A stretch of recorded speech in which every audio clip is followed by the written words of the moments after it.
Hey community, in today's episode, artist Lindsay McCaul joins Matt to talk about her latest song, Come, O Lord, Maranatha.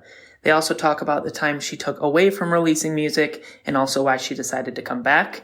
And she shares some really encouraging advice for worship leaders on how to find your identity in the Lord. So enjoy the interview and be sure to check out her song, Come, O Lord, Maranatha, and you can get the master tracks to lead it at your church on loopcommunity.com. What's up, everybody, and welcome to this week's edition of Loop Live. My name is Matt McCaul. I'm the founder of loopcommunity.com. I'm also the host of the Loop Live show. Today, we have a very special guest, Lindsay McCaul. She's a singer, songwriter, worship leader from Nashville, and she just released a new song that you've got to hear called Come, O Lord, Maranatha. We've been featuring it on the Loop Community platform the past week or two, and it is a great song that you've got to listen to and check out. So wherever you listen to music, go right now, maybe even, well, I guess you can't pause this video because it's live, but if you're watching this later, pause it and go listen to the song first, and then you can come back and hear our conversation. We're going to talk about where this song came from, what Lindsay's been doing as a singer-songwriter, worship leader, and I'm really looking forward to this conversation. So also, we might take some live questions if we have any. So if you're watching this on Facebook, go ahead and type down any question you have down below, or on YouTube, type in your question. I think it's over here somewhere. Type in your question. We'll take some live questions, and I'm looking forward to this conversation with Lindsay. So without further ado, here's Lindsay McCaul. Hey, Lindsay. Hey, friend. How are you? Good to see you. Thanks so much for joining us. Oh, my privilege, for sure. Thanks for having me. You're joining us from Nashville? I am, yep. I'm cool. in Franklin. I'm in Franklin today. Franklin, so. Oh, yeah. Yeah.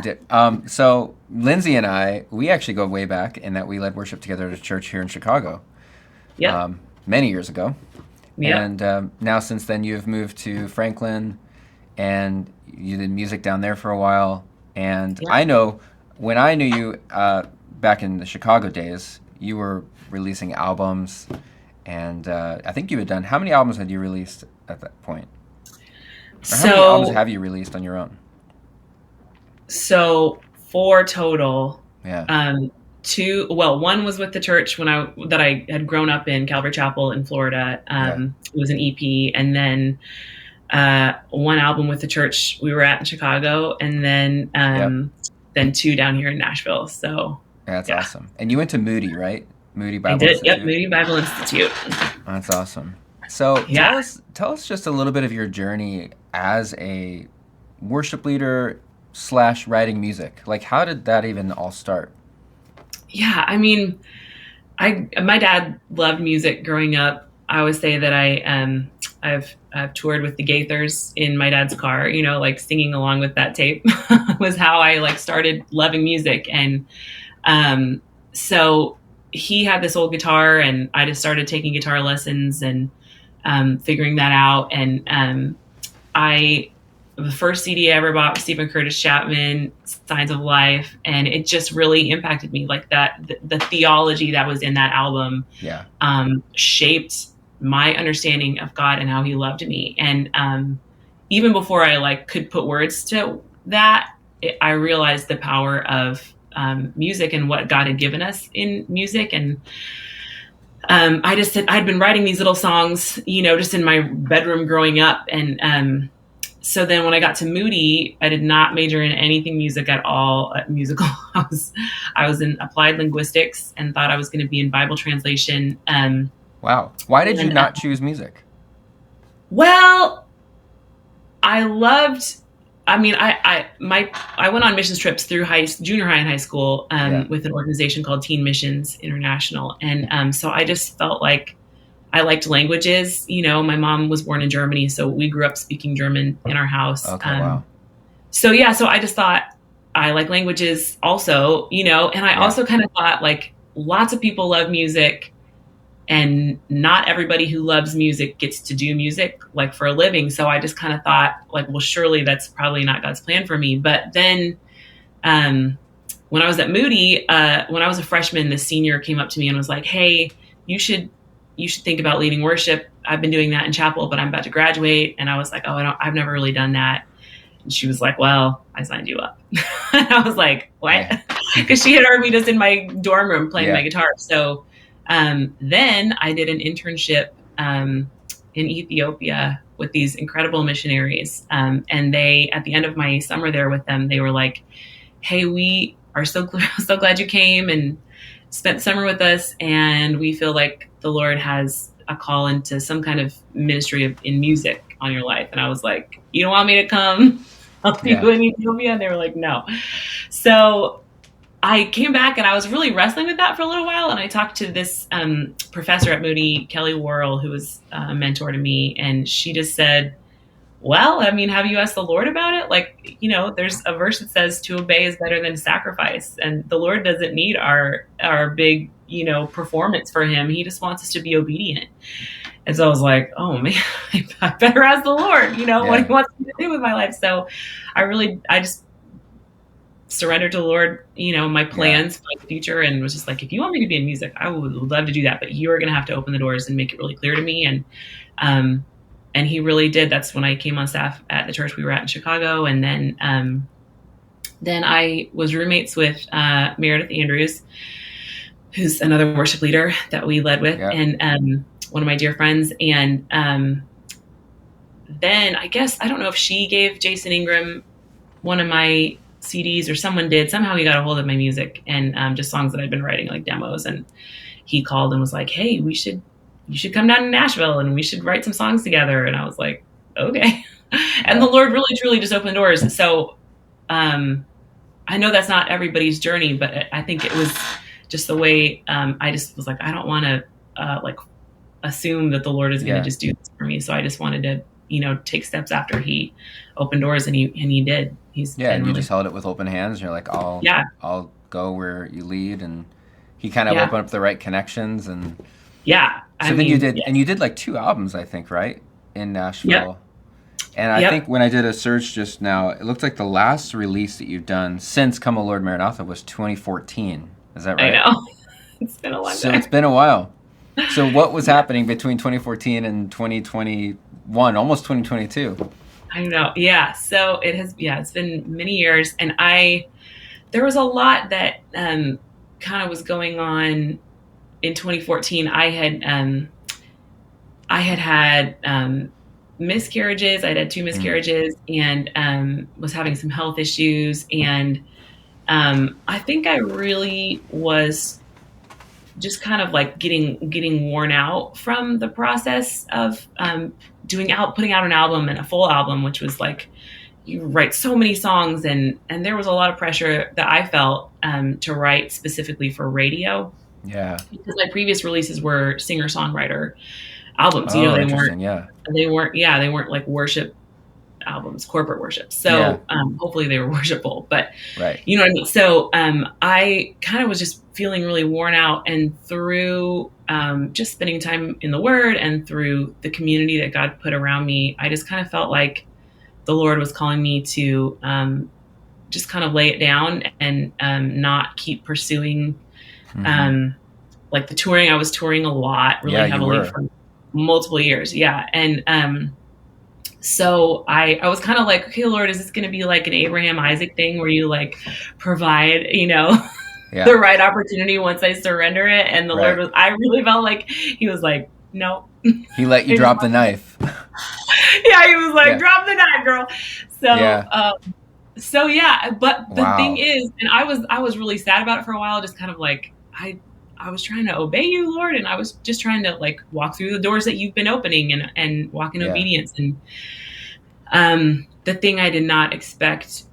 So we had our son Malachi in 2015, and I have been on staff at our church here in Brentwood, Tennessee, I think 9 years now. And so I was a couple years in, right when Mal was born, and right when I stopped really touring and writing and putting out, singer-songwriter albums. And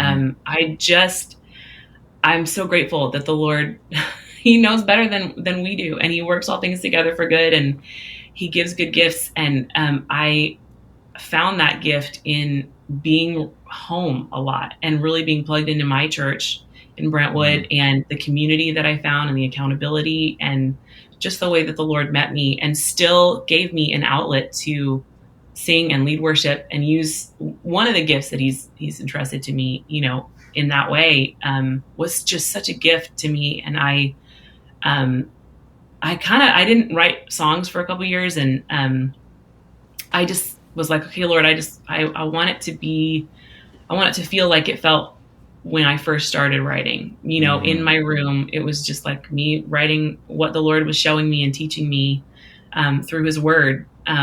And not that there's anything wrong with writing specifically for an album or writing with other people, which is it's been such a huge gift to me. But I was like, Lord, I just want you to stir up that joy in songwriting again that I feel like I had lost. And so then through my church in Brentwood, some of the worship leaders that I lead with and work with on a weekly basis were just like, hey, you should write with us for our church. Yeah. And so we can use these songs in our church of what the Lord has been doing in our body here in Brentwood, and what he's been teaching us through the sermon series we were going through. And and it really did. The joy came back to me, and I just am so grateful for that. So grateful. So how long ago do you think that was when the joy came back? Maybe 2 or 3 years ago. Yeah. 2 or 3 years ago. It took a while. Yeah, it took a while. And it wasn't like I had written a couple songs, and it just was like, I just need to give it some space. And what the Lord really did was break the identity that I had created in music of like, this is who I am. I do these things for God. And the Lord was like, it's that Mary and Martha thing. I've always identified so much with Martha. And I love that every time, Martha is mentioned with Jesus, she's like approaching him and she's like, Jesus, let me tell you something, or let me ask you something, or where were you? And tell Mary to help me, and that indicates that they have this intimacy and this relationship, this friendship that Jesus loved her, and she felt like she could say these things to him. But I love that Jesus said to Martha, like, Mary has chosen the better thing, like to sit at my feet. Like, I don't, she's not busy out working and Yeah. And we get so caught up in, I get so caught up in that. Like I'm like, I want to use my gifts for you, Jesus. And how am I going to do that? And how am I going to serve you? And he's like, the Lord is more concerned about his glory than we are, I'm like, Jesus, I want to give you glory. And he's like, that's great. I want you to too. You can trust me to give you opportunities to do that. That's his will, is that we will do that. But more importantly is time with him and finding our identity in, I am a chosen and beloved child of God. That's it. Like, that's the whole story. That's so good. And isn't that whole Mary and Martha, I almost said Martha Stewart for a second, which is funny. She's busy. Yeah.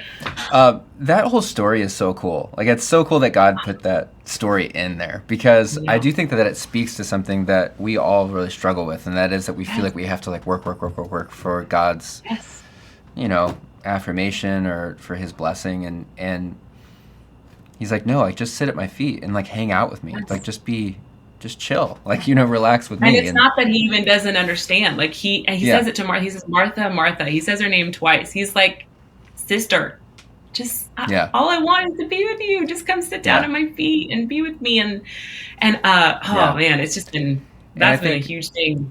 It's interesting too when you said like, you kind of took a break and you found a lot of joy in raising your family and being with your kids. When really, and I've thought about that too with my work, in that probably the greatest product, and it's not like my kids are a product, but like the greatest thing, I think, accomplishment of my life is not Loop Community. It's not, worship leading or whatever. It's my family that I'm raising and how I'm loving them. And I think we can kind of forget that sometimes, and think we have to be doing, climbing the ladder, checking off the checklist. Yeah, it's because a lot we more still live simple. in the world. We still live in the world, and our culture is like, achieve. And that there's nothing wrong with, doing amazing things for the Lord. Like, that's wrong, but it is, it's easy to get our focus, off of like what the Lord says, like, come to me, all you who labor and are heavy laden. I will give you rest. Come, like, abide in me. And what does that really look like in 2021? In the busyness culture, like where we worship, achievements and busyness even, instead of, the Lord's like, just come and abide in me and live in me, So let's just circle back here just for a second on that you let a dream die, basically. And there's a mourning process, I think, that happens with that. And there's a lot of people who are probably listening to this that have experienced that same thing. Like, you maybe have had a dream to become something, whether it's a profession or maybe it's a parent or, all sorts of things. We have these dreams, and then sometimes you just like bang on the door constantly and the doors are not opening for some reason. Yeah. And you have to like let it die. And there's a mourning process with that. How did you cope with that? Like, how did you, because I'm guessing that right when that first happened, you were like, I would think that you were like, what in the world, God? Like, why in the world did this happen? How do you even like journey through that? How do you get out of that? Yeah, I think it was definitely a season of mourning and even pouting, if I'm being honest, of just like, totally, I like did all this for you, and you didn't like it. And the Lord was like, you are focusing on the gift instead of the giver. And that was really big for me, of just realizing like, even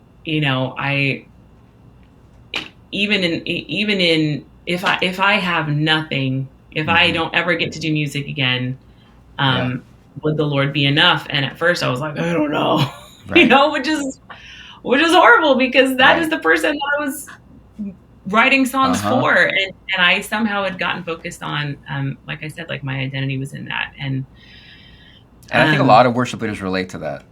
Of like, our identities are wrapped into being a worship leader. And what would happen if you like lost your hands or your voice or something, you couldn't like, then the hard thing is that we are like, we're working for our Father. Do you know what I mean? So there's the family that easily gets switched, the family relationship that gets switched for the like, this is my job, and I'm writing songs based off my relationship with the Lord. So then if, if those things aren't embraced, does that mean what's wrong with my relationship with the Lord? And the Lord really, especially with my last album that I released, I really felt like the Lord kind of reminded me, like, you are treating this like a fleece to see if I love you. And I've already shown you that I love you, so why don't you let this turn it from being a fleece and a test to an offering, and just your gift to say to me that, like, I love you. This is all that this is just, I love you, and releasing that. And so that was really huge. And like, I thought about that a lot. In the quiet time away from touring and writing a lot, and realizing like, I don't want just the music that I make or just the times that I'm leading worship to be the gift. I want what I'm doing, because Melanie Hall, so Mark Hall, who is the lead singer of Casting Crowns, his wife Melanie, is very involved in their ministry, and she was out on the tours that I did with them, and she said something that I like has truly impacted my life so much. She said, Lindsay, I just realized that most of Jesus's ministry was done on the way somewhere. Like, Jesus was on the road to Jerusalem and he encountered this person, or he was on the way to this place and he ran into this person. Like, a lot of, and the disciples are like, Jesus, we got to go. Like, we've got these things to do, and like big, important, and Jesus is like, it's in the moment by moment things, like the lady at the grocery store, or your neighbor, or whatever it is, where we kind of are like, well, my big, important ministry for the Lord and this big thing that I'm going to do for him, that becomes our focus. But the Lord's like, what about the kids that I've entrusted to you? These little rascals who are flushing stuff down your toilet. Are you going to apologize for yelling at them? That's real obedience. And I realized too, that most of Jesus's life is not recorded. Most of his life was spent in the quiet, where he was actively fulfilling all righteousness on our behalf, living a life of obedience to his Father. And so I think the Lord has shown me really too the importance of developing a root system before I try to grow branches, and I think that especially in music, I've seen, especially living in Nashville, I have so many friends that like touring is usually on the weekends, so it's Friday night, Saturday night, Sunday night. Yeah. Well, that's when most churches are, and so that was such a gift to me of being home with my church family the last multiple years of like being there on a Sunday and just letting the word sink deep roots into my heart and really like learning what it means to abide in the Lord and like grow deep down so that when I am leading worship or whatever I'm doing, when I am serving the Lord with the lady at the grocery store, like his word is deeply rooted into my heart. And it's not all, I think the world, applauds us for the branches that are seen, but the roots are what really matters. Because when you do have to, or when the Lord doesn't open a door, that's when the wind starts blowing and we're like, I thought you were going to do this thing, or I thought you were leading me to this even, or I thought you wanted me to do this. And if that doesn't happen, then, where are we running to, and where is our security or identity being found? What is our life? Is our life really like Jesus, or is it wanting to serve Jesus? So it is complex, and I think a lot of worship leaders can feel that same thing. And I do think there's something special about somehow leaving the job part of it aside and coming back to just the joy of it, of just the joy of just singing songs to God. And I think a lot of times worship leaders who are full-time at churches can just get wrapped up in the job. Like, this is just what we do every Sunday. And and you kind of lose the joy. And it's important to come back to that of like, the giver versus the gift. Like, and where our treasure is. Yeah. So just in him. Exactly. So how did you decide it was time to come back? You kind of left off the story there where you started writing with your church. But how did you decide it was time to actually release this new song? So our church, it's Fellowship Bible Church, and when we release songs for our church, we just put it under Fellowship Songs. And so I led on a couple of the songs that we'd done for our church, and it is such a huge gift to me, is being able to write with these brothers and sisters for just our local gathering of the body of Christ. And so about a year ago, I just started thinking about the word Maranatha. And I think because I grew up, in Calvary Chapel, and I remember the whole Maranatha music movement, and or at least the tail end of it, but definitely grew up singing those songs. And so I remember hearing about that word, and I knew that it meant "Come, O Lord," And I think just the last year and a half, 2 years of all the insanity that's happened. I've been in this Bible study with an incredible Bible teacher named Paige Brown, and in Nashville, and she talks a lot about how, as believers who are looking forward to that day, that should impact our entire life. Like the anticipation of Jesus' return, making all things right. That should be everything. That should change our entire life. That actually should inform. Yes, it should inform everything about every decision of our life.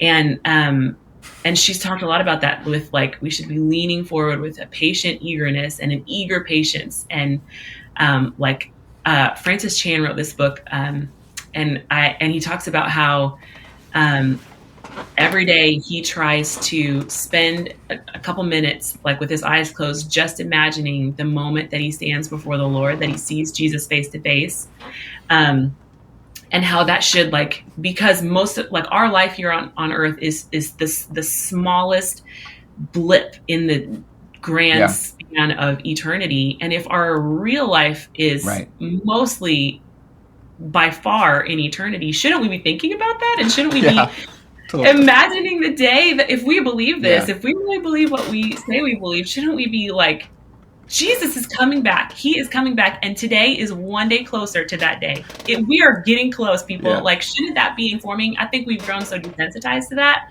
a little bit. And so I've been thinking about that, especially after 2020. I was like, come, Jesus, we need you. We need you. This is crazy. Come back. And obviously, this is not the craziest thing that's ever happened in the world. But I think that there is, the earth is groaning, and And It's it says throughout scripture, it says like, we should be saying that, come Jesus, that should be our prayer.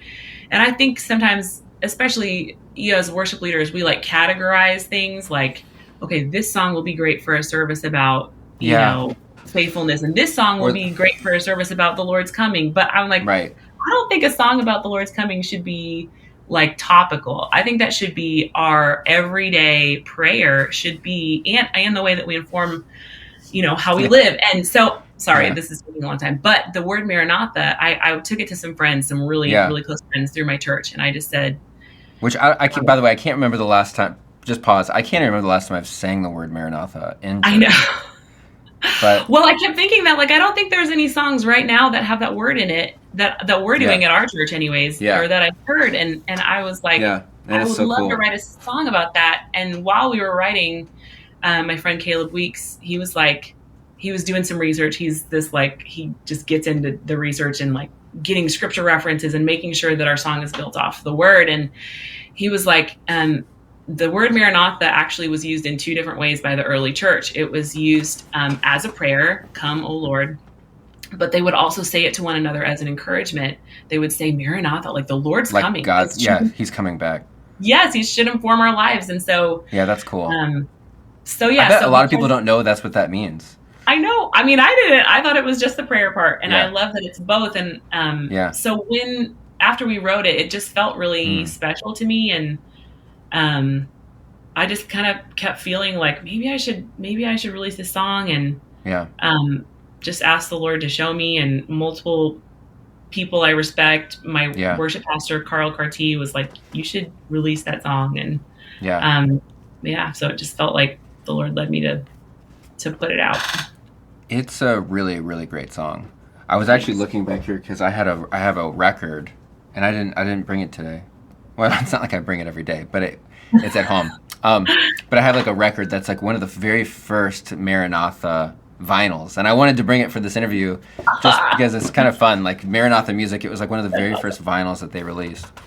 That's so awesome. But this song is so cool. It's such a good song. And which, by the way, I'm going to pause here and just say that anybody watching this, you can get the tracks for this song for free at Loop Community. So you can get the multi-tracks to play this song at your church. What would you hope that people that listen to it or sing it, I guess, because we really want people to be singing this in church, what would you hope that they like get out of it?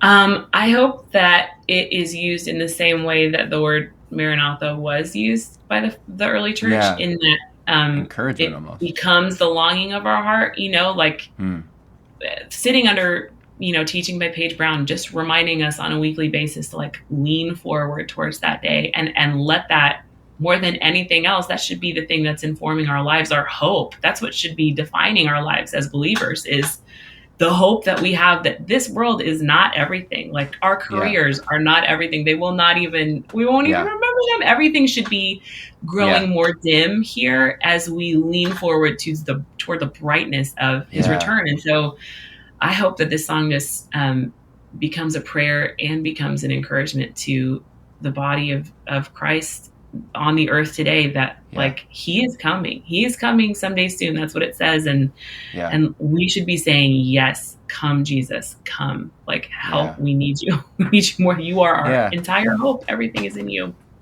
I can't remember what I was reading recently. I think it was a John Mark Comer book or something. And he was talking about just asking the question of, 10,000 years from now, will this matter?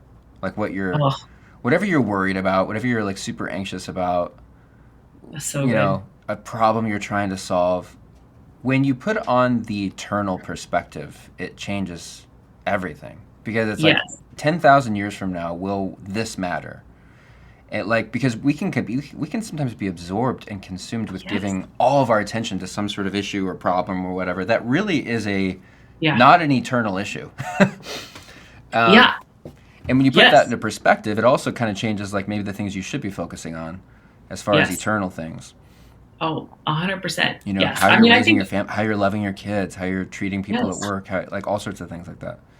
Yeah, obviously the last year and a half have been so hard in so many ways, and for so many people there's so much loss and pain. But I think one of the gifts from it has been this like awakening to like, oh man, like all the things that I kind of thought were important, not all of them, but some of the things I thought were important, all of a sudden are like, just like you said, like, this is not important. Like, what is important? Like loving my family and like living out Jesus to my kids and to my spouse. Like that's what, I think Tim Keller said, like, when we stand before the Lord, he's going to be like, how did you handle and how did you, steward the spouse I gave you and the people in your life? Like even people who are believers who are single, like how did you steward the relationships I entrusted into your hands? And I mean, that's it really. Like I get caught up in, like I think social media does this too, where we're like the problems of the world become our problems. And we're like, we're not really meant to carry all that weight, like we're meant to bear one another's burdens of the people actually in our lives, like, and fix our eyes on Jesus, the author and perfecter of our faith. And, so yeah, I think that's so good. Just keeping our eyes on, on the weight of glory that is coming. Right. Everybody needs to go check out this song, Come, O Lord, Maranatha. What would you say to a worship leader or a aspiring artist, songwriter maybe, who maybe is feeling like they're in a situation where maybe they need to step away for a period of time, let the dream die? Like, how would you coach someone through, like, maybe they feel like they're entering that period where they need to step away from worship leading? Yeah, I think my encouragement would just be that it's safe to trust the Lord with dreams, because he's the one who entrusts us with dreams to begin with. Like we think like that we come up with these dreams on our own.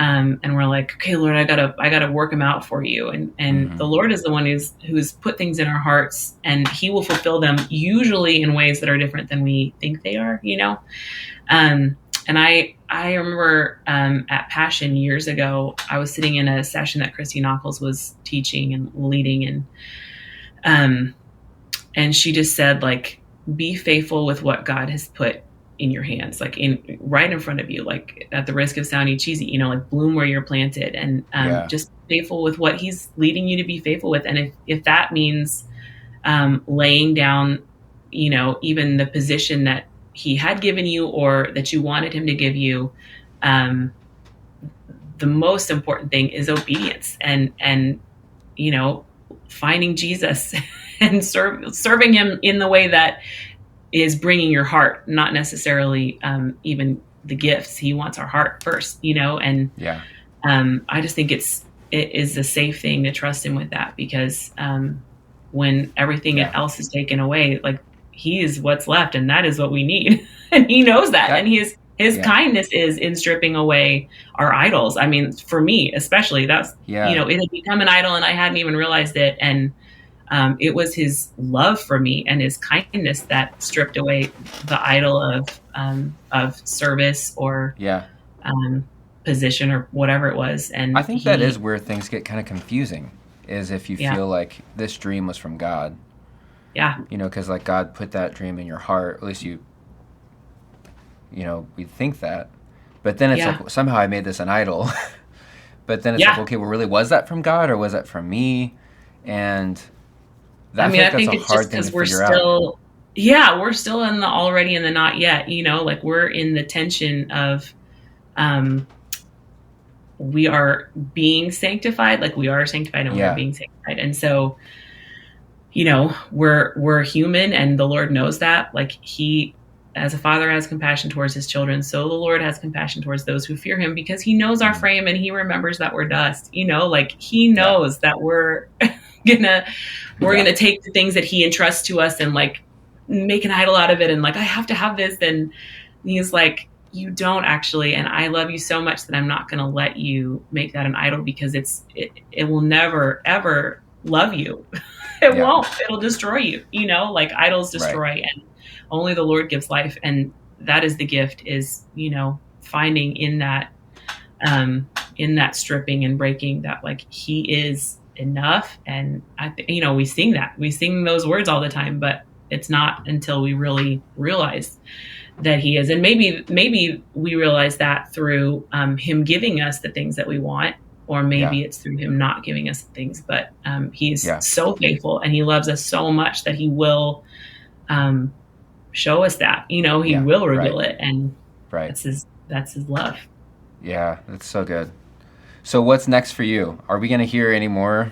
Are there going to be any new releases, or is it too soon to determine? Yeah, I don't know. I hope so. I think, hopefully what's next is just being obedient.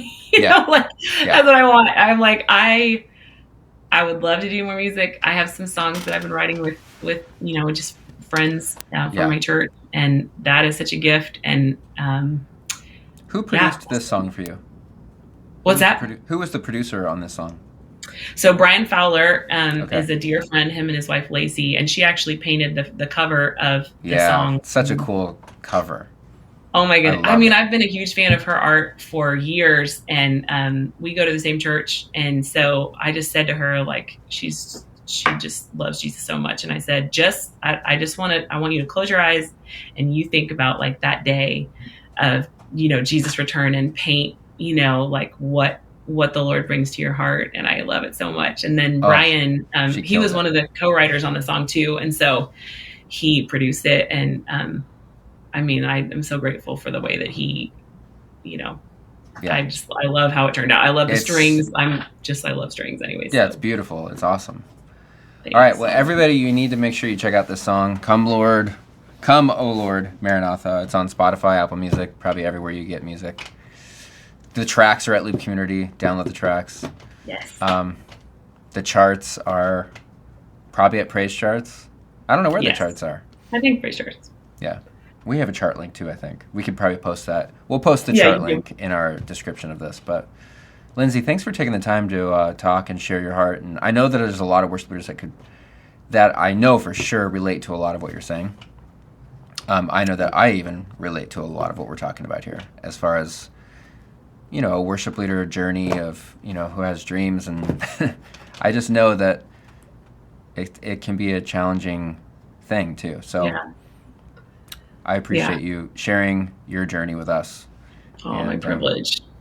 It's good to catch up with you too. Thanks for releasing this song. This is such a gift to the church and so many worship leaders. So thank you. Thank you guys for helping release it and get it to the church to sing to Jesus, to hasten his return. It's our heart's cry. So thank you so much. All right. See you, Lindsay. Thanks. All right. Talk to you later. Bye.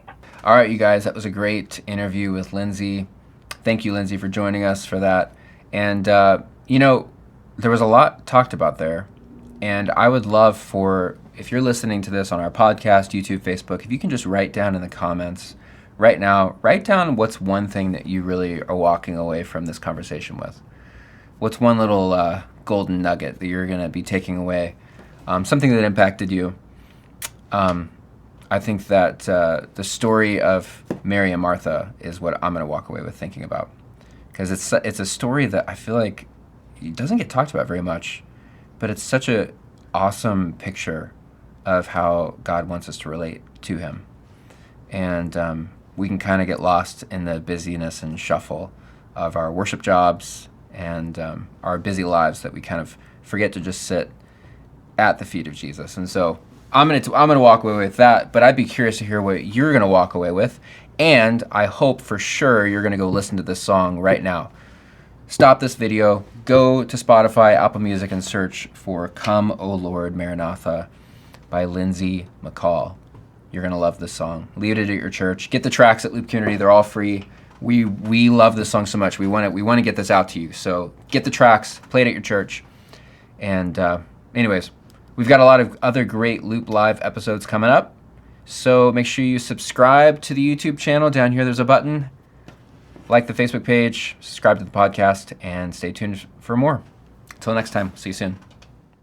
This is Matt. Thanks for listening. Hey, let us know what's the main thing you learned from today's talk. Write it down in the comments. Send us a DM. We hope to hear from you soon.